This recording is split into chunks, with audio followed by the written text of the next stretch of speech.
promised a special comment on this President's Day, celebrating George Washington and the founding fathers he represents, and Abraham Lincoln and the emancipation he represents. And I think, having now been one for 51 years, I am permitted to say I believe prejudice and discrimination still sit, defeated, dormant, or virulent, somewhere in the soul of each white man in this country.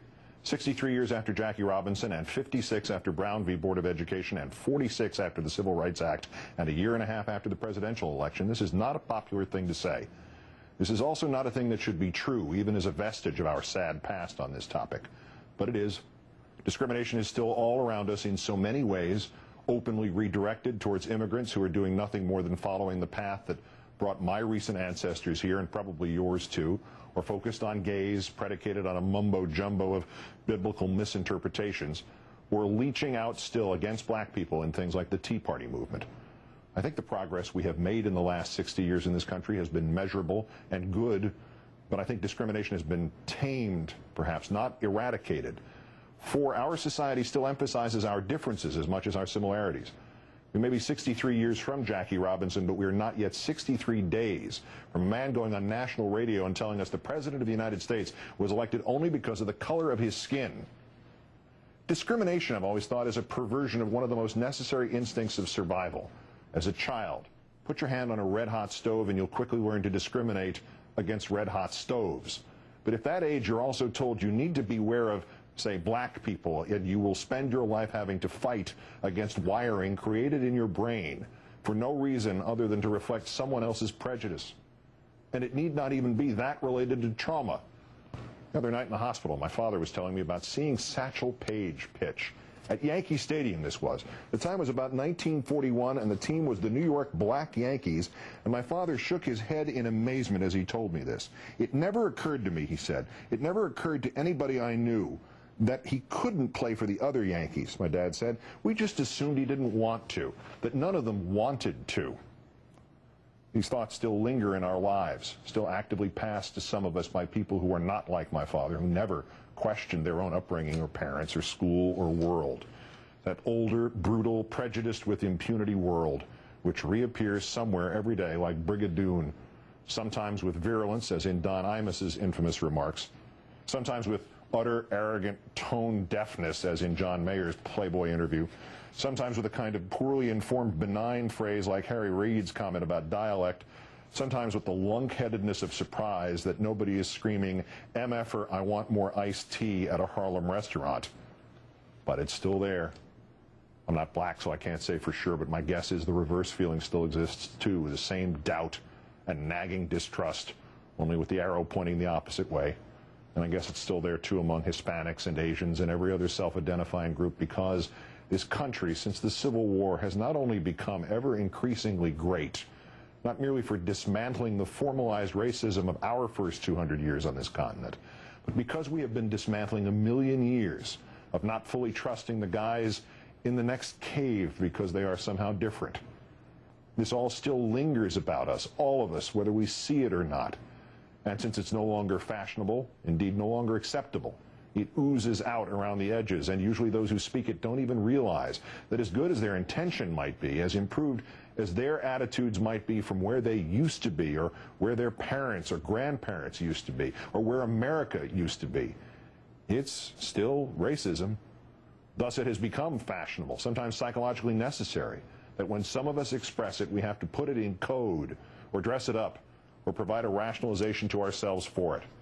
That this has nothing to do with race or prejudice. The man's a socialist, and he's bent on destroying the country, and he was only elected by people who can't speak English, or was it he was only elected by guilty whites? The rationalizations of the racists are too many and too contradictory for the rest of us to keep them straight. The whole of the anger at government movement is predicated on this. Times are tough. The future is confusing. The threat from those who would dismantle our way of life is real, as if we weren't to some extent doing it for them now. And the president is black, but you can't come out and say that's why you're scared. Say that, and in all but the lifeless fringes of our society, you are an outcast. And so this is where the euphemisms come in. Your taxes haven't gone up. The budget deficit is from the last administration's adventurer's war. Grandma is much more likely to be death paneled by your insurance company. And a socialist president would be the one who tried to buy as many voters as possible with stupid tax cuts. But facts don't matter when you're looking for an excuse to say you hate this president, but not because he's black. Anything you can say out loud without your family and friends bursting into laughter at you will do. And this is where those tea parties come in. I know I've taken a lot of heat for emphasizing a particular phrase which originated at a FreeRepublic.com rally a year ago this month, originated with a Tea Partier, and I know phrases like Ku Klux Klan are incendiary, and I know I use them in part because I am angry that it's so late a date. We still have to bat back that racial uneasiness which has to envelop us all.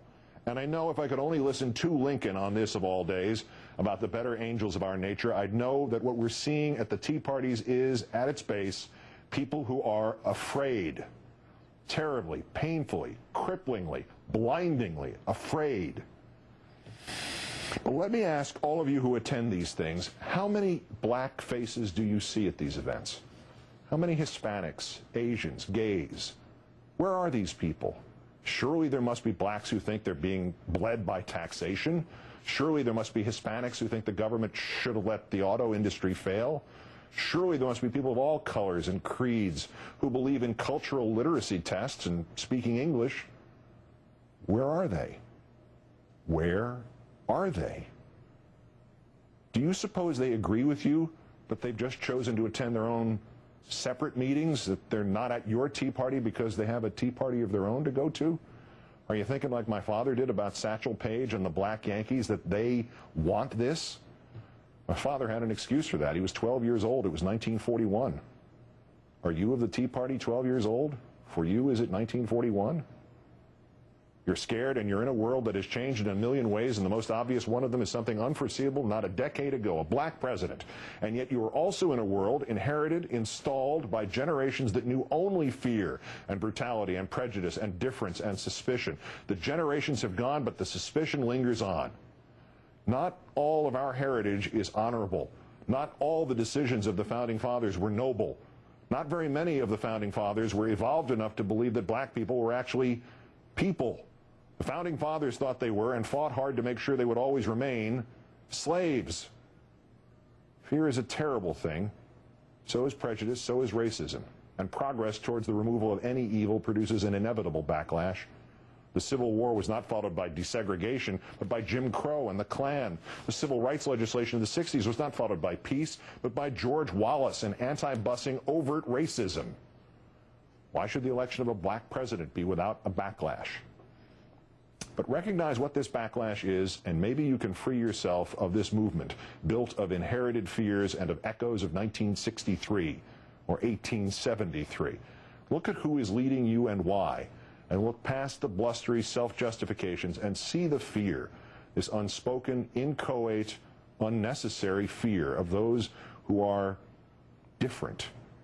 If you believe there is merit to your political argument, fine. But ask yourself, when you next go to a Tea Party rally or watch one on television, or listen to a politician or a commentator praise these things or merely treat them as if it was just a coincidence that they are virtually segregated, ask yourself, where are the black faces? Who am I marching with? What are we afraid of? And if it really is only a president's policy and not his skin, ask yourself one final question. Why are you surrounded by the largest crowd you will ever again see in your life that consists of nothing but people who look exactly like you?